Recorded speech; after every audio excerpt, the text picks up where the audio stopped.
আসসালামু আলাইকুম শিক্ষার্থীরা, সকলে ভালো আছো নিশ্চয়ই। এডুকেয়ার চুয়াডাঙ্গার পক্ষ থেকে সকলকে আইসিটি ক্লাসে স্বাগত জানাচ্ছি।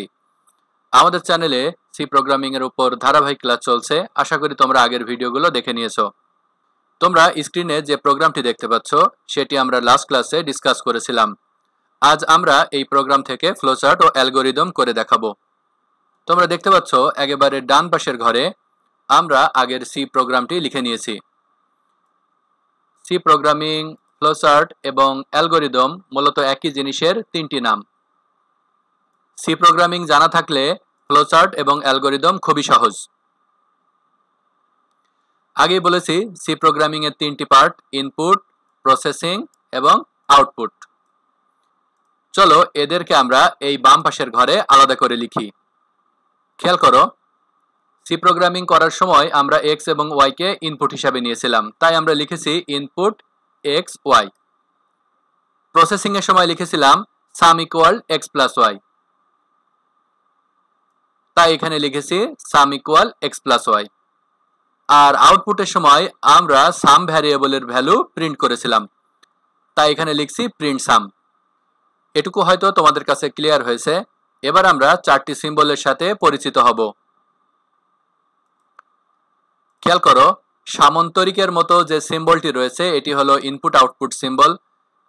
আয়তক্ষেত্রের মতো যে সিম্বলটি তার নাম হলো প্রসেসিং সিম্বল। গোল এই ডিমের মতো যে সিম্বলটি সেটি দ্বারা শুরু এবং শেষ বোঝায়। আর তীর চিহ্নের মতো এই সিম্বলটিকে আমরা বলছি প্রবাহ চিহ্ন। বলতো ইনপুট এবং আউটপুটের সিম্বল কি? ঠিক বলেছো, এই সামন্তরিকের চিহ্ন। চলো আমরা এই চিহ্নটা এর উপর বসিয়ে দেই।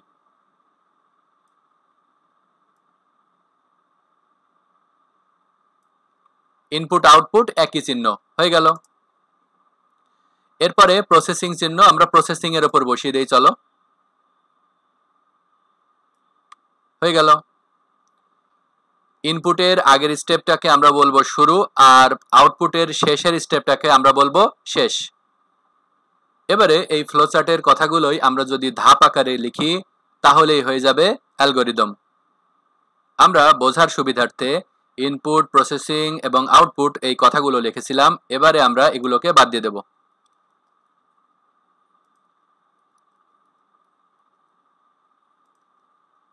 ব্যাস, হয়ে গেল। আশা করি এটুকু ক্লিয়ার হয়েছে। এবারে আমরা যদি ফ্লোচার্টের এই কথাগুলোকে ধাপ আকারে লিখি তাহলে হয়ে যাবে অ্যালগরিদম। বলতো আমাদের এই ফ্লোচার্টের কয়টা স্টেজ? একটা, দুইটা, তিনটা, চারটা, পাঁচটা। যেহেতু ফ্লোচার্টের করার সময় আমরা পাঁচটা স্টেপ পেয়েছি, অ্যালগরিদমেরও পাঁচটা স্টেপ হবে। খেয়াল করো, এই স্টার্টকে আমরা বলছি স্টেপ 1, ইনপুট এক্স ওয়াই কে আমরা বলছি step 2, sum equal x plus Y এটাকে আমরা বলছি স্টেপ 3, প্রিন্ট সামকে আমরা বলছি স্টেপ 4, আর এন্ডকে আমরা বলছি স্টেপ 5। তাহলে সি প্রোগ্রামিং, ফ্লোচার্ট এবং অ্যালগরিদম একই জিনিস। আশা করি বুঝতে পেরেছো। শিক্ষার্থীরা, তোমাদের যদি কোনো প্রশ্ন থাকে আমাকে কমেন্টে জানাবে, আমি সেগুলোর আনসার দেওয়ার চেষ্টা করব। এতক্ষণ ধৈর্য ধরে ক্লাসটি দেখার জন্য সকলকে ধন্যবাদ। আসসালামু আলাইকুম।